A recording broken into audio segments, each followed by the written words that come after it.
Welcome to the Slop Temple. We pray this video helps. You'll begin by confirming you have an administrator account and backing up any data or license keys. This prevents loss if removal goes wrong. Once that's done, force close the app and kill related background processes in Task Manager or Activity Monitor so files aren't locked. If the app runs a service, stop it now from Services or Launch Tool. Make sure to note the exact app name and vendor. You will need those identifiers for the next, deeper cleanup steps. Next, attempt the official uninstaller or use settings app's uninstall. That often handles the bulk.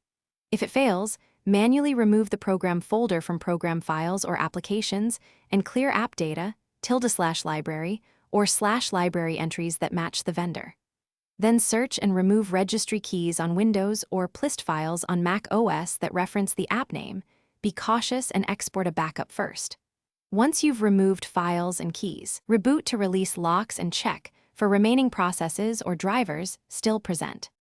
To finish, reboot and confirm the app is gone from menus and file locations. If remnants persist, boot into safe mode or recovery to delete locked files and drivers without interference.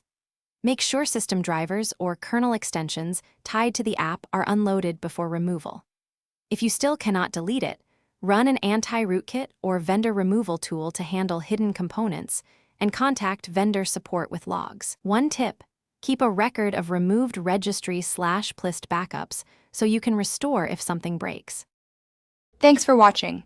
Consider subscribing if we helped you.